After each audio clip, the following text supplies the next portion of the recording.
Tenho profissão verdadeira. Sou ator e autor de teatro. Assim se define Pedro Cardoso. Não tá gravando. Todo cidadão brasileiro devia estar empoderado como Pelé. Posso responder?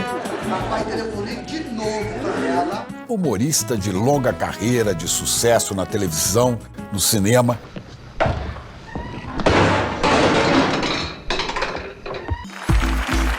E nos palcos pelo Brasil afora. Carioca, tem 4 filhas e mora há uma década em Portugal. De lá mantém uma relação próxima com o seu público pelas redes sociais e espetáculos teatrais que rodam o Brasil.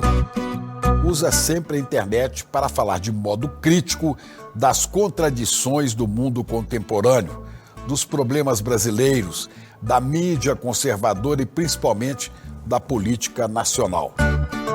Já se definiu como pessoa de extrema esquerda. Eu não vou participar de um programa numa empresa que está em greve. E acha que as novas tecnologias estão roubando o trabalho dos artistas. É uma máquina de plágio. Pedro Cardoso é inquieto. É um projeto político de controle da humanidade. E dono de um talento múltiplo. Eu não preciso que ninguém me diga. A minha arte é saber isto.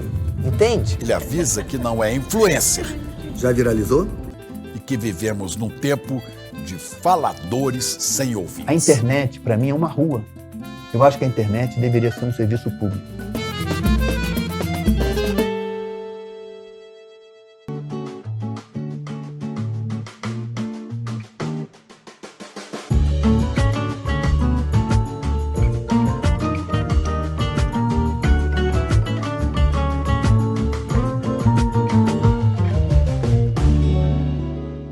Olá, comunidade CL. Olha que chique. Isso aqui no CL e a comunidade, isso aqui é uma grande família. E hoje a gente chamou o Agostinho para vir aqui, né, Agostinho? Não deixou. Pedro Cardoso é eternamente Agostinho. Eu tenho orgulho. Muito bom. Pedro Cardoso, né, que ator, humorista, dramaturgo, que você é autor também, né, escritor, filósofo, eu diria até psicanalista, porque você se analisa, você analisa situações. Eu vou ser preso se isso aí que você está falando for verdade, porque eu não tenho diploma nem do 2º grau. Não, pois é. Como é que começa essa história? Você tinha assim, uma vocação para o teatro e falou, é isso que eu quero fazer desde pequeno? Como é que é? É uma boa pergunta, eu não sei bem. Eu acho que começa como tudo assim na vida, um pouco acidentalmente. Eu fui muito mau aluno.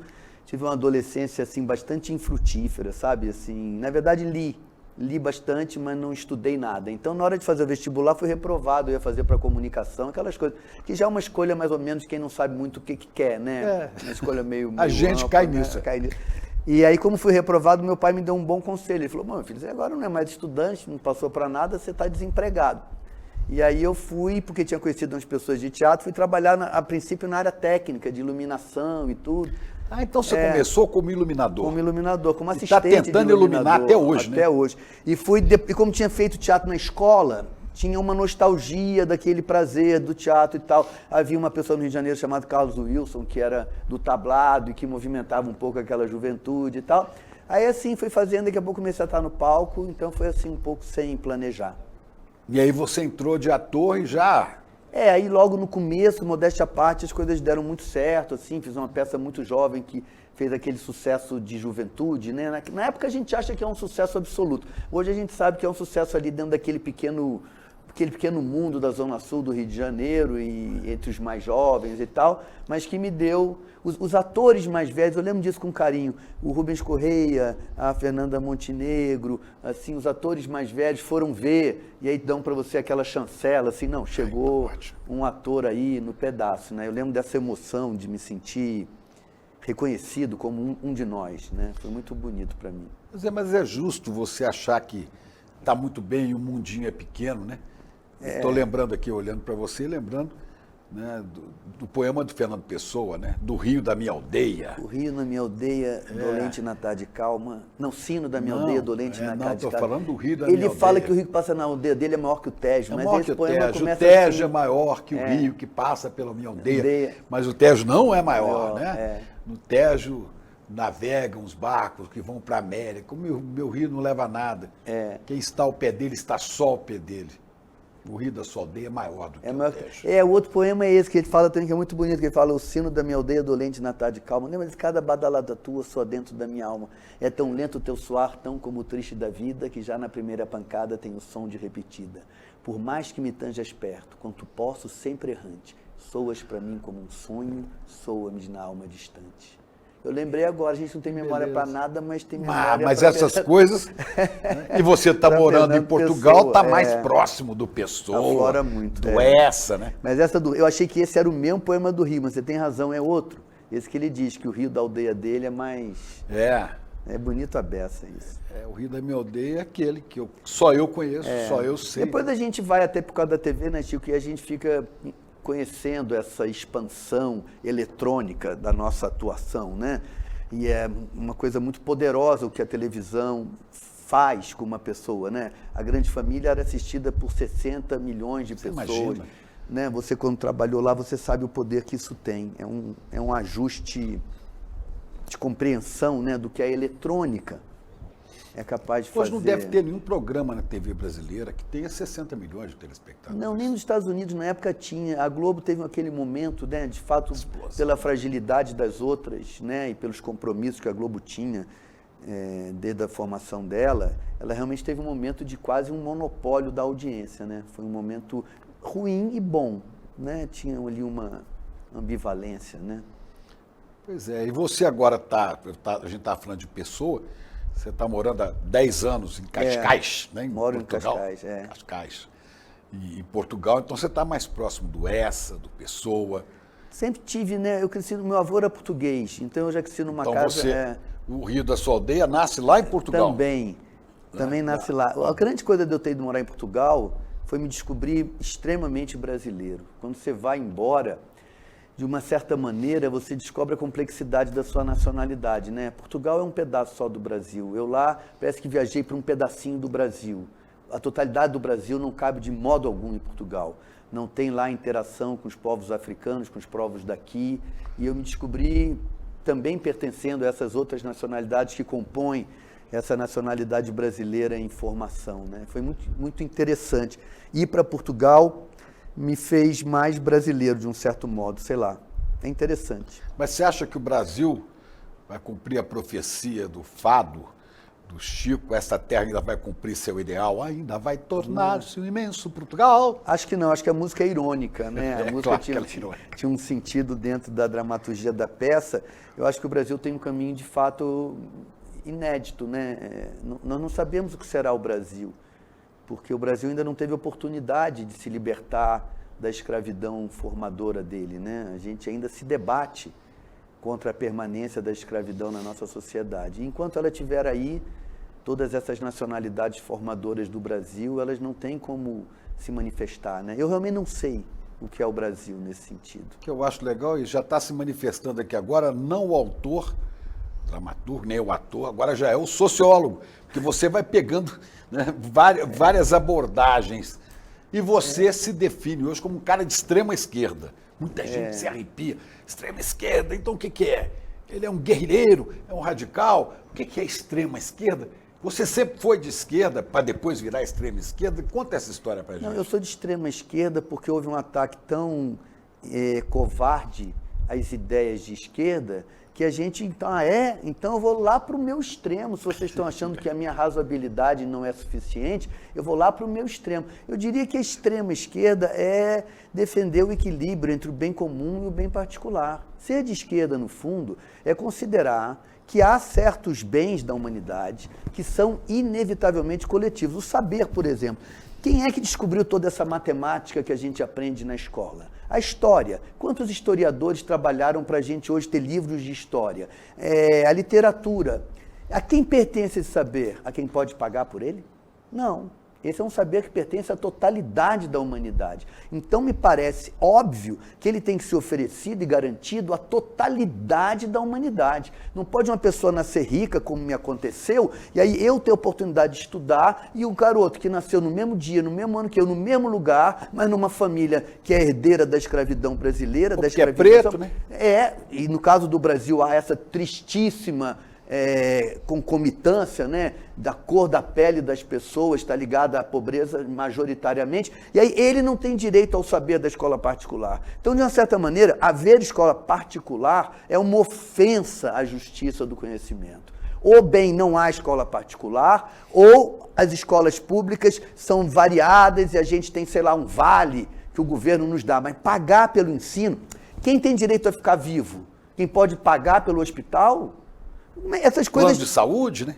Plano de saúde, seja o que for. Obviamente todo mundo tem direito a ficar vivo, todo mundo tem direito ao conhecimento. Agora, eu quero, sei lá, voar de asa delta. Problema teu, trabalha e compra uma asa delta. Nem todo mundo tem o direito a voar de asa delta. Agora, todo mundo tem direito a uma escola, todo mundo tem direito a uma rua para andar, né, a um hospital para ir, a um teto para morar. Como é que pode alguém nascer e não ter uma casa? Então, ser de esquerda, na minha opinião, é lutar pelo equilíbrio entre o bem comum e o bem particular. Enquanto que ser de direita ou de extrema direita é ser um assassino. Mas ser de direita, ser de centro, é achar que o bem comum não tem valor, que nada é comum, que tudo é uma questão apenas particular da pessoa conseguir por ela mesma. Como é que uma criança consegue por ela mesma uma boa escola?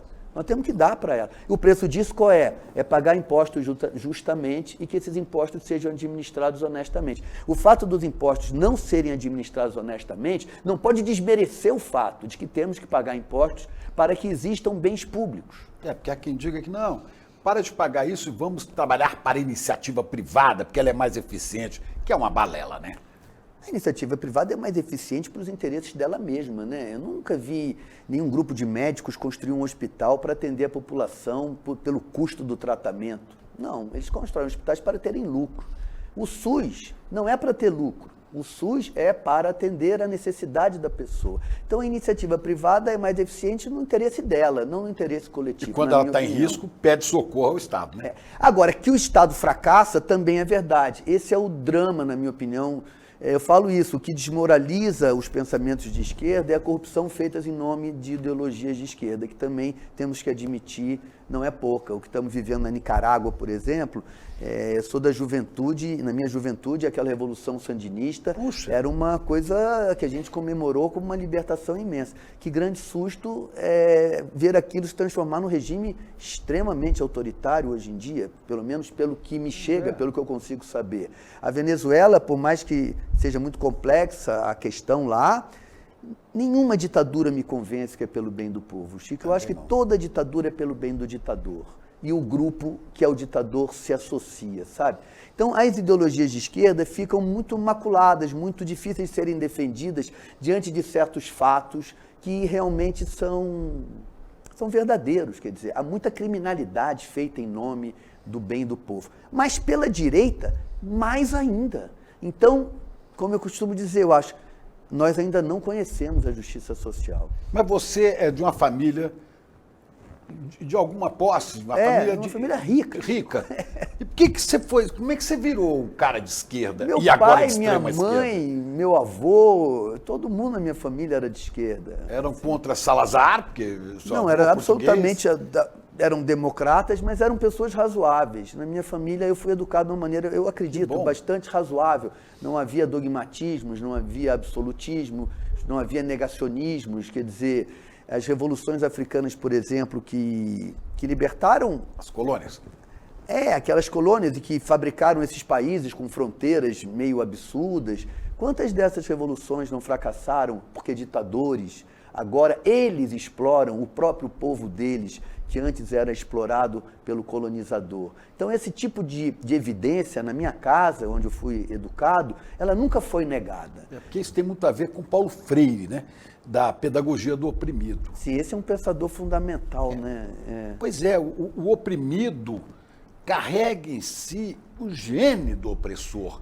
E se ele consegue ascender na escala social, provavelmente ele vai administrar os outros como ele viu, porque ele aprendeu isso, ele vai se tornar opressor. Né? Sem botar o dedo na cara de ninguém, mas a pessoa que sai da pobreza, a pedagogia do oprimido, eu li aquilo tudo. Quando você sai da pobreza e você ascende para o mundo da riqueza, você ascende para o mundo que produz pobreza. Claro. É muito complicado. Não estou julgando as pessoas, pelo amor de Deus. Agora, é muito complicado você ascender para o mundo que produz o que ontem era a tua vida. Como não usufruir desse mundo sem ser conivente com a injustiça que ele produz? É muito complicado. Agora, é complicado também para mim.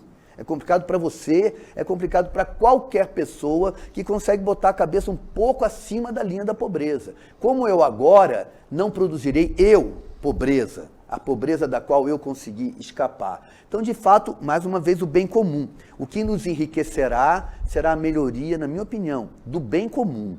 E o bem comum, quem administra ele é o Estado. Então, temos que recuperar um Estado brasileiro que seja, de fato, um Estado voltado para o bem comum e não como é hoje, voltado para o bem da aristocracia política, que a classe política hoje em dia está infestada de um sem número de pessoas que não tem nenhum interesse no bem comum e que aquilo é para eles uma escada social. O sujeito entra ali, que tem de gente aí que agora quer ser vereador, você olha na cara da pessoa... Veríssimo do Chico Anísio? É esse. Eu quero me dar bem. Tem um horror. É uma grande época da televisão em que o Chico Anísio teve a liberdade de fazer esse personagem. Quem hoje tem na TV aberta? Duvido. Pois é. Você falou importante para esse fundamental. Primeiro bem para ser distribuído é da educação mesmo, né? É. Aqui se chama ICL, Instituto Conhecimento Liberta, inspirado num lema do José Martí, o libertador de Cuba. Claro. Solo el conocimiento liberta. Só o conhecimento liberta. Tem uma letra de um rap de um personagem que diz: eu sou o que eu sei, eu não sei o que eu sou. Sou a sobra da sombra do que sobrou da poça de sangue do filho do meu avô. Quer dizer, se você mata o pai, aquela pessoa lá que tem 5, 6, 7, 8 anos, que vê o pai desaparecer, dificilmente conseguirá construir uma estrutura psicológica isenta dessa mágoa, desse ressentimento. E o próprio conhecimento que ela deveria adquirir se torna um conhecimento muito distante do que faria ela feliz. Então, eu diria que interromper imediatamente a violência policial que mata as pessoas no Brasil é até anterior à educação. Até para que uma criança tenha paz de espírito de aprender, o pai e a mãe dela não podem estar debaixo da violência policial que é diária, que é constante. Nós temos uma polícia extremamente antiga, uma polícia preparada para um outro mundo, uma polícia que não tem nenhuma compreensão da função dela, que é uma polícia manipulada pelos líderes políticos para manter a população eternamente com medo. Outro dia, na Zona Sul do Rio de Janeiro, absurdamente, 2 motos da polícia começaram a parar carros. Isso tinha que ser, na minha opinião, absolutamente proibido. Ninguém pode ser suspeito por suposição. Uma pessoa que não fez nada, que está andando na rua, pode ser 3 horas da manhã, a polícia não tem nenhum direito de pedir a ela, nem de perguntar as horas.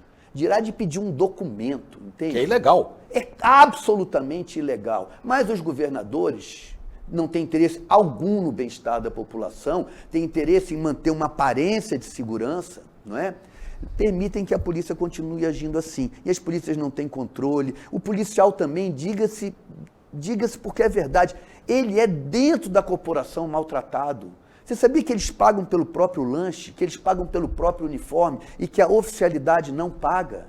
Eu não sei qual é o banheiro que tem disponível para um policial que está na rua 12 horas. Não sei qual é a refeição que o Estado oferece para eles. Não sei qual é também as garantias para a família dele que ele tem. Então a gente também trata o policial errado, no meu ver, e aí o policial repete esse erro em cima da população. Eu estou falando isso porque a questão da violência policial, ela é para mim hoje, sempre, mas hoje de uma maneira muito urgente, fundamental, para que a criança que está lá tenha paz de espírito, cara. Eu não sei, Chico, eu não vivi isso. Eu não tenho a menor ideia do que é você andar na rua e ter medo de morrer todo dia da sua vida. Eu vi no Rio de Janeiro, policial abordando adolescentes pretos, porque estão com 2 ou 3 baseados no bolso e jogar dentro do camburão e levar. Então eu fiquei olhando e falando assim, bom, ele acha que tem razão em prender esses meninos, porque não estão tem. com 3 baseados de maconha. Só que ali naquele prédio em frente, naquela avenida Vieira Solto, lá no último andar, tem um monte de rico cheirando e traficando cocaína, mas a polícia não entra lá. Não. E a polícia não pega quando eles saem. Né? Não. Quer dizer, esta é uma realidade brasileira. E quando você se manifesta assim, vão dizer, é de esquerda. Aí você fica mais irritado, aí ele é de extrema esquerda. Extrema esquerda, eu quero deixar isso claro, que eu entendo perfeitamente o que você diz com a extrema esquerda. A extrema esquerda é aquela esquerda que não abre mão de seus princípios. A extrema esquerda não é aquela raivosa, não. Essa raivosa, às vezes, é a esquerda até fascistoide, né? Às vezes. A extrema esquerda é aquela radical no sentido de ter raízes, que não abre mão de princípios, né? Não é nem esquerda festiva e nem é a esquerda fascistoide, que existe também, Exatamente né? o que você está falando, acho que isso mesmo, o extremismo aí é o extremismo do rigor teórico, é o que eu diria. O que me faz ser de extrema esquerda é o extremo rigor da teoria que analisa a realidade sob o ponto de vista dos interesses econômicos. Essa polícia existe para manter privilégios de herdeiros brasileiros de dinheiro, de gente rica, entendeu? É para isso que existe uma polícia que oprime os outros de maneira absolutamente estapafúrdia, inclusive, como eu falo, colocando em risco os próprios policiais, a maioria das vezes, inutilmente. Nós temos um país muito disfuncional e a violência policial é, para mim, o sintoma mais evidente da incapacidade do Brasil produzir justiça. Eu não tenho os números, mas eu vi há poucos dias um estudo sobre a questão da violência policial em São Paulo e da violência que a polícia de São Paulo está sofrendo sob o governo do Tarcísio, né? Esse o um governador que defende, fascistoide. A polícia de São Paulo teve um aumento enorme no número de suicídios e de problemas psiquiátricos. Quer dizer, o próprio policial, né, não consegue conviver, né, com a situação em que... É porque é um absurdo existencial. O policial, no seu íntimo, sabe que ele não está defendendo interesses da comunidade até de onde ele veio. Ele está se transformando em um agressor da sua própria biografia. Deve ser muito desestabilizador. A Polícia Rodoviária Federal, no tempo do Messias Bolsonaro, matou um homem dentro com aquele negócio de... Aquilo Nós foi treinado pela Polícia Rodoviária Federal. Quer dizer, que polícia... Uma câmara de gás? Uma câmara de gás, é um negócio assim... Uma polícia que fez isso, na minha opinião, tinha que ser totalmente repensada. Não pode isso acontecer, vai haver um inquérito, não sei o que lá. Não! Isso não é um acidente de percurso, isso é um método de comportamento.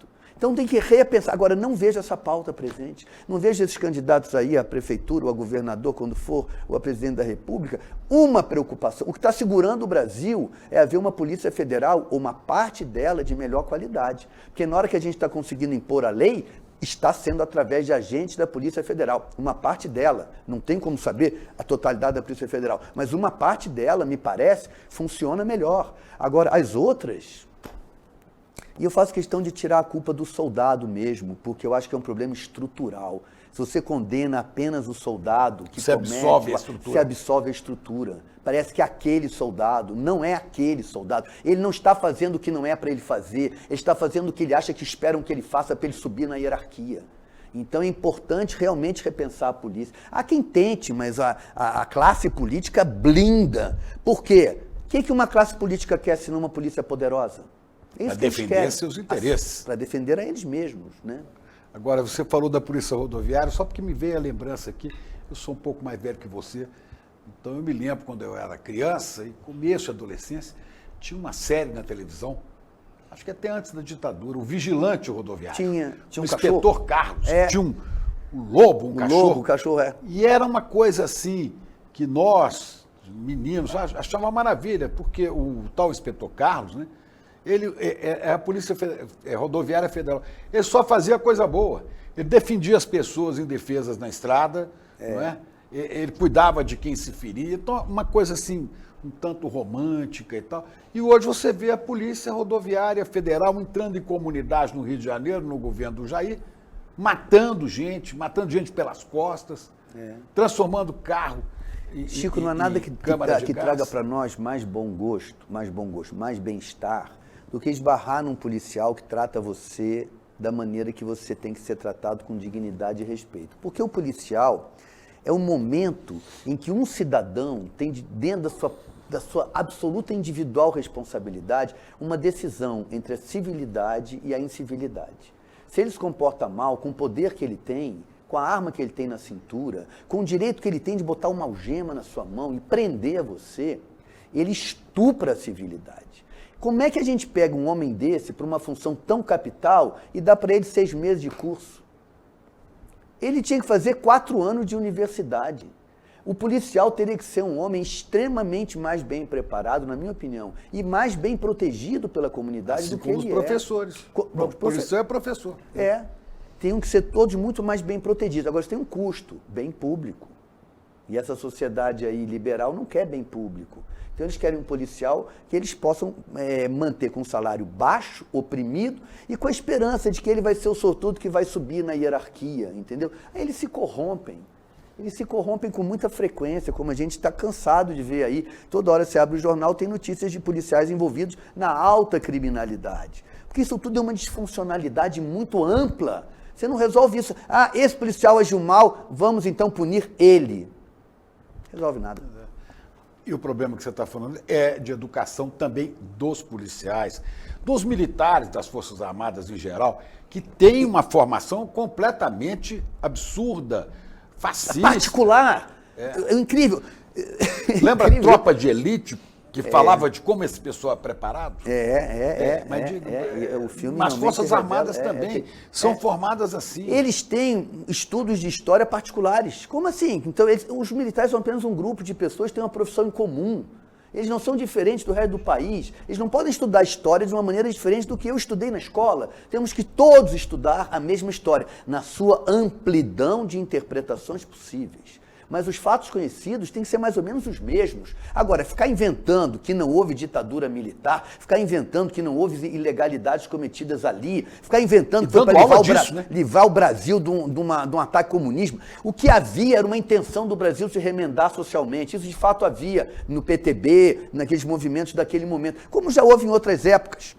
Agora, dizer que isso era uma ameaça de totalitarismo comunista é mentira. Isso é dito nas academias do Exército. E eles saem de lá achando que têm o direito, e até alguns se iludem, o dever de defender o país de si mesmo. Não tem. O país não é o país que eles querem que seja. O país é o país que o país vier a ser. Eles são apenas uma categoria profissional como outra qualquer. Você vê, a radicalidade necessária da esquerda radical é trabalhar na raiz dessa questão. Que é como é que são feitas as cabeças pensantes desse pessoal da área de segurança. Eu falo tanto das polícias como das Forças Armadas. Se não mudar essa mentalidade, se não ampliarem os horizontes, estamos fadados a assistir essa repetição permanente. Né? Fiquei até triste agora, porque isso fica não. Fiquei. No meio disso, fala uma coisa engraçada aí. Não, é porque é uma... Eu não sei, às vezes parece que o Brasil é esse equívoco militar, porque ele é tão frequente na história do Brasil. A República Brasileira é uma ação, digamos assim, já militar, né? E os militares... Começa a República com um golpe militar em 1889. A própria independência já depois se instala, havia ali uma política, mas os militares eram muito presentes naquilo. É difícil para eles, talvez, entenderem que eles são apenas um cidadão. O único ato político que um militar merece é o mesmo que eu mereço, votar. E expor suas ideias, dizer o que pensa, mas ele, por ser militar, não tem direito a uma opinião com mais peso do que a de qualquer outra pessoa. Portanto, ele não pode tomar uma decisão que implique em ele pegar uma arma, ir para a rua e oprimir a população. Porque ele não tentar dar golpe. E dar golpe, porque ele não vale mais do que ninguém. Ele não tem uma formação melhor necessariamente, ele não é eticamente superior necessariamente, ele não é o senhor da verdade necessariamente. Um ou outro pode ser uma pessoa muito esclarecida. Agora, não é porque ele é militar, é porque ele é uma pessoa esclarecida. Parece que ser militar é um salvo-conduto de sabedoria. Não é. Lamento, não é. Pois é, tá difícil o pessoal entender isso. Mas olha, muito ruim viver debaixo dessa... As pessoas que moram nas comunidades pobres, elas têm medo de morrer todos os dias. E um país não se constrói com pessoas com medo de morrer todos os dias, porque ninguém consegue estudar com medo de morrer. Por isso é que essa conversa, às vezes, assim, também é educação. Claro, mas a pessoa tem que ter condições de se educar. A rua tem que estar asfaltada, tem que sair água da torneira. O pai dela tem que ter um que ter emprego. torneira, né? Tem que ter torneira, tem que ter condução. O pai dela tem que ter calma para poder trabalhar e, ao mesmo tempo, quando chegar em casa, fazer o dever de casa com essa pessoa que está estudando. Então, a questão da educação não é uma ilha dentro da questão social. Ela é um dos elementos da questão social. Ela não resolverá sozinha o drama social. Você tem que baixar a violência. Esse nível de violência é insuportável. E ele não diminui a criminalidade, pelo contrário, porque ele é um falso combate à criminalidade. Então, a criminalidade, desde que eu nasci no Brasil, cada vez tem mais violência policial e tem mais criminalidade. Porque a verdadeira causa da criminalidade é a injustiça social. Não é... Enorme desigualdade. É a falta de oportunidade, o ceticismo, a desesperança. Você está falando, Pedro, desde que você nasceu, você tem pelo menos ou mais de 40 anos de vivência como adulto, ator e como comunicador, porque você, o artista ele é um comunicador. E você já viu passar à sua frente vários momentos da história nacional. Você acha que o Brasil tem evoluído? A gente Nisto tem regredido? não. Essa questão da violência policial é muito interessante, porque ela passa meio assim, ninguém toca nesse assunto. Já houve governo do Fernando Henrique, houve governos do PT. O Brasil tem essa estrutura complicada, né? O Estado tem a Polícia Federal, os estados que eu digo a nação, o Brasil, como é que chama isso? O Estado brasileiro. E os estados têm as polícias militares, aí os prefeitos têm suas policiazinhas. Que não tinha, né? Não tinha. Então parece que o governo federal não tem como agir sobre as polícias locais. Aí fica parecendo que não há nenhuma autoridade que possa enfrentar essa questão da violência policial. E eu acho que ela é, sinceramente, o maior problema que o Brasil tem. É a violência policial. Inclusive a violência, repito, que é feita ao próprio policial, ao pedir a ele que faça o trabalho sujo, que o homem rico não quer fazer. O homem rico não quer ter que andar armado, não quer ter que ir na favela para prender os bandidos. Não quer que o sangue respingue na sua ele roupa. quer ficar comendo caviar na cobertura. Então ele paga, e paga mal o policial para fazer o trabalho. Comer caviar ou cheirando na cobertura? Eu não vou acusar os outros sem ter não provas. estou falando de ninguém especificamente, mas você sabe onde é que roda, né? Onde é que rola. Não, o que financia o tráfico de drogas é a riqueza. Claro. Não é a pobreza que financia o tráfico de drogas. Então, se a riqueza parar de consumir drogas, do tráfico de drogas terá que arrumar outra fonte de renda, porque não será vender drogas. Eu tenho horror a drogas, mas particularmente. Eu volto a essa pergunta, não só da questão da violência, mas você acha que o Brasil, como um projeto de nação, nesses 40 e poucos anos que você convive com o público, você acha que a gente tem avançado ou a gente vai para frente e volta duas casas para trás? O que você acha, Chico? Eu acho que anda para frente e vai para trás. Eu também não sei bem. Mas no a resultante momento atual, disso, a sensação que dá é que esse fascismo que se anuncia é andar muito para trás. Inclusive que se anuncia na pobreza. Já estivemos em momentos melhores, Sérgio? Eu acho que quando acabou ali a ditadura, havia uma esperança, assim como antes da ditadura, no governo JK, que eu não vivi, mas pelo que li, pelo que me contaram, havia ali um movimento mais positivo. Mas tem uma impressão de que... Mozart, era o momento que vivia, desculpe interromper, mas o momento que o Brasil vivia, no momento JK, nem logo depois dele, uma explosão de coisa boa, de arquitetura de Niemeyer, do cinema de Glauber Rocha, que veio um pouco depois, né? Da Bossa Nova, tudo de isso, Tom e Vinícius. Quer dizer, era um país, né, que se modernizava e que era feliz, né? O JK era o sorriso. Depois, né? o governo Fernando Henrique, independentemente... Seu primo? Meu primo, você gostar ou não, também foi um momento de... O equilíbrio da moeda, aquilo foi uma conquista para a autoestima brasileira muito boa. Ali também houve uma recuperação democrática, porque com todas as circunstâncias que podemos, como é que eu vou dizer, discordar das atuações do governo Fernando Henrique, houve um respeito à democracia bastante maior do que o normal.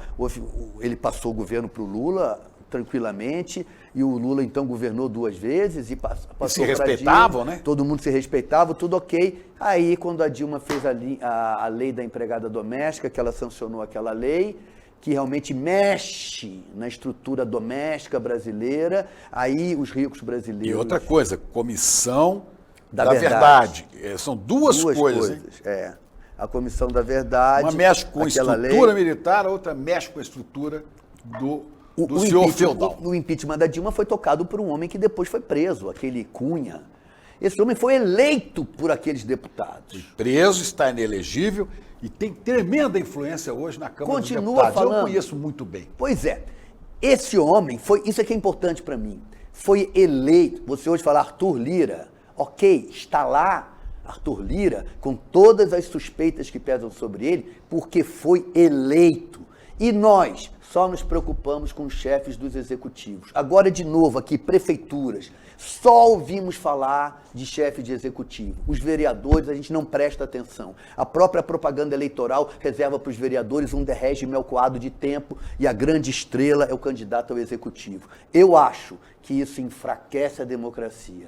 O parlamento é a âncora verdadeira da democracia. Se o parlamento é desonesto, mesmo uma pessoa honesta no executivo fica refém dele. A gente está cansado de ver isso acontecer. E cada vez vai ficando mais complicado, porque à medida em que essa extrema-direita ocupa mais espaço no parlamento, ela começa a cercear as ações Eles do executivo legislam. e do judiciário. Eles legislam, é assim, aquele livro que está famoso aí, que eu li, que é muito bom, Como as Democracias Morrem. Eles passam a legislar contra a democracia, lá de dentro, com legitimidade. O cara está lá porque foi eleito.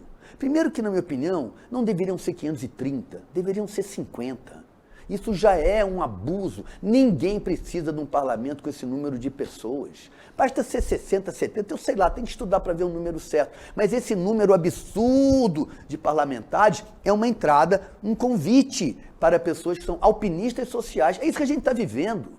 O Lula está se equilibrando aí. Ah, falar mal do Lula. Falta muito para falar mal do Lula. Porque eu acho que o Lula é a última esperança que a gente tem de alguma coisa funcionar. E está funcionando. Agora, ele tem um inimigo imenso. Nós perdemos as eleições. Quem ganhou foram estes alpinistas sociais que se transvestem de moralistas, de antissistema. Antissistema, como é que Jair Messias podia se dizer antissistema, um sujeito que foi deputado, deputado inútil a vida inteira? Agora, como é que milhões de pessoas acreditam que ele era antissistema diante dessa evidência biográfica de que ele era o sistema? Fala com o Pablo Marçal para pegar aquela carteira de trabalho e levar para o Bolsonaro e para os filhos dele, porque nenhum deles nunca trabalhou.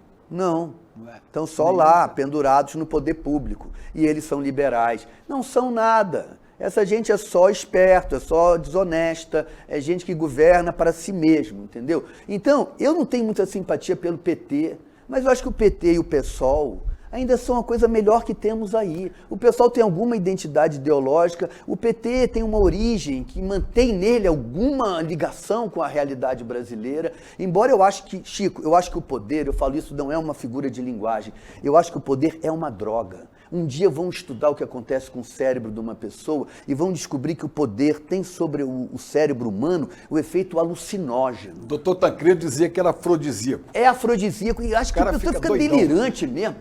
Aquele negócio de ter batedor para onde você vai, você nunca mais entra numa farmácia, nunca mais compra um pão. Outro dia até vi o Ciro Gomes falando isso. E era interessante ele falar isso.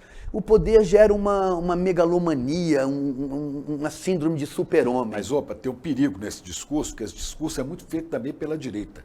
É. A política não presta. O poder é assim, ninguém merece confiança. E aí você abre o caminho para os a política ditadores de presta, plantão. o poder é perigoso. Temos que falar de que o poder é perigoso. A vida é perigosa. Mas é perigosa. Você falou é verdade, porque a extrema-direita se apropria. A melhor mentira é aquela que tem um pedaço de verdade. Claro, sempre. Então, eles se apropriam de um pedacinho de verdade para construir a grande mentira de que eles são oposição a esta política. Quando eles estão aqui é apenas para chegar ao poder. Essa é a verdade. Tanto que o outro filho ali do Jair já está para ser vereador lá em Balneário Camboriú.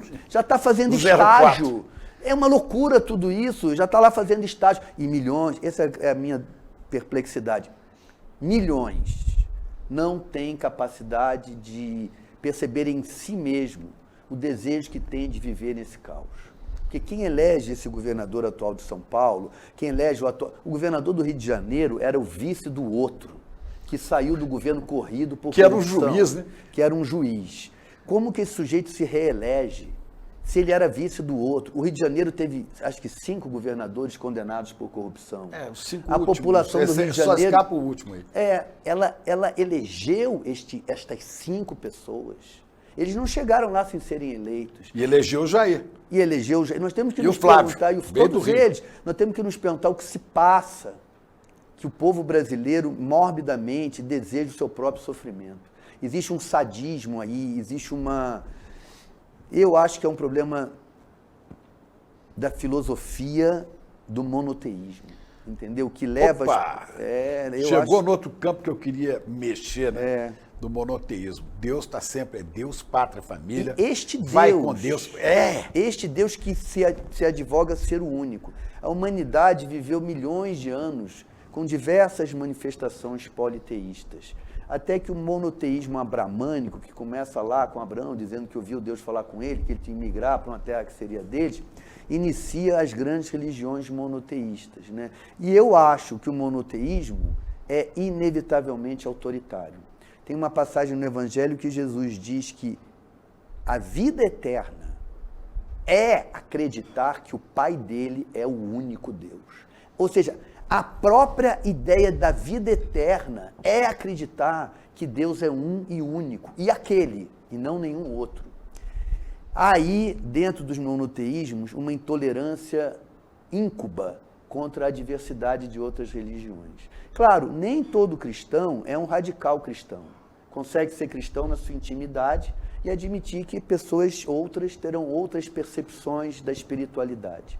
Mas como estrutura filosófica, os monoteísmos produzem um autoritarismo da figura masculina paterna. E ele se reproduz, na minha opinião, na esperança na política. Figuras como Getúlio, como Fidel Castro, como os pais fundadores dos Estados Unidos, como De Gaulle, como Winston Churchill, como Lenin, são todas figuras paternas, idealizadas, de pessoas perfeitas. Até o próprio Lula, de pessoas perfeitas. Ou, para levar para o outro extremo, do austríaco que subiu ao poder em 1933 na Alemanha, o Adolf também, Hitler, e o Mussolini na Itália. Todos salvadores, todos pessoas divinizadas, tudo um discurso autoelogioso, tudo um projeto de redenção. Ou seja, a política, o Estado ficou laico, mas a política continua espiritualizada. Eu acho que a gente precisa de uma política científica, de uma política laica. E a religião é uma questão de foro íntimo. Eu nada tenho contra nenhuma religião, inclusive acho o próprio cristianismo uma religião de extrema beleza. Adoro de uma ler. ética fantástica. Eu adoro ler sobre o cristianismo. Acho, inclusive, a pessoa de Jesus Cristo, naquilo que podemos saber do que ele de fato foi, uma figura provavelmente extremamente interessante e certamente um homem com a melhor das intenções. Embora esse sentimento autoritário estivesse, na minha opinião, dentro dele. E não é à toa que, em nome do cristianismo, construíram-se as mais terríveis ditaduras. Frei Beto, aqui com a gente, disse, né? Eu sou seguidor de um preso político torturado e assassinado por uma ditadura do Império Romano. Que ele falou, Jesus veio pregar não mensagens edificantes, ele veio pregar uma revolução, um novo modelo civilizatório que agredia o imperador romano. Então, esse cara é um perigo. Tem que prender. E a própria aristocracia religiosa judaica. Sim. Né? Foram os primeiros a querer condenar ele. Mas aqui eu faço se você me permite, uma ponderação. Eu sou um ardoroso leitor da teologia da libertação. Acho um pensamento extraordinário. No entanto, hoje, mudei um pouco de perspectiva. De fato, acho que trazer a religiosidade para o debate político é um desserviço à política. Eu acho que nós temos que fazer política com a única coisa que é comum a todos os seres humanos, que é a capacidade de raciocinar, a razão. Porque a fé, cada um tem uma, cada um vai ter um chamado. Eu penso que a compreensão do cristianismo, da teologia da libertação, é muito mais próxima do verdadeiro Jesus Cristo do que outras. Eu, Pedro. Mas ainda assim, não quero me valer nem da teologia da libertação para falar de política. Quero falar de política cientificamente. Como é que a ciência, o pensamento racional, a razão, e a razão inclui a psicologia. Ou seja, não é uma razão que busca certezas inequívocas, uma razão que tem dentro dela as hesitações inevitáveis da subjetividade. Mas isso é o que temos em comum, para a gente discutir os assuntos com maior objetividade. Senão a gente cai nessa esparrela que está aí. E vai ficando muito difícil, Pedro, porque hoje o que você tem são as redes digitais. ou redes antissociais, como você gosta de falar. Eu falo assim, Né? Quer dizer, isso aí avacalha qualquer proposta de análise mais profunda, né? Nós não teríamos como ter essa conversa que estamos tendo aqui, em que você melhora o que eu digo, eu melhoro o que você diz, a gente procura junto uma palavra que seja o acordo. Isso é uma coisa sutil, sabe, Chico? Isso é um diálogo Isso é um diálogo democrático. de duas pessoas que estão aqui, que se pegam, entendeu? Que se tocam, que se veem na cara. E que se amam, né? Que estão aqui Que querem a mesma afetivamente, coisa. que podem concordar, discordar, se aproximar, se distanciar. Mas na rede social, apenas escrevendo, respondendo coisas sem esse calor do contato físico, eu acho impossível aquilo lá produzir um entendimento sofisticado. Aquilo é uma máquina de explosão de opiniões individuais. Não é uma máquina de conversa. Falando de Twitter, de Elon Musk ou de Pablo Marçal, né? Professor Castro Rocha, da Universidade do Rio de Janeiro, que é nosso colaborador aqui no ICL, né? Fala assim, são os 3 L's. O cara entra nas redes digitais, né, para ter lucro, Isso. ele lacra e ele lucra. Né? E aí é impossível conversar. Não, aquilo não é feito. A minha teoria é de que aquilo é estruturalmente organizado para o monólogo e não para o diálogo. Mas você entrou naquilo, você hoje é um poderoso nessa área de seguidores. Eu acho que, Como é que é? eu faço uma guerrilha urbana ali dentro, entendeu? Tenta bagunçar Eu o poder. tento usar a máquina contra o sentido para o qual ela foi organizada. Mas eu sozinho fracasso. Aquilo termina por produzir monólogos e pouquíssima possibilidade de interação. Eu não sei se é possível haver uma conversa. Uma coisa é ler um livro, né? Você lê um livro do Garcia Marques.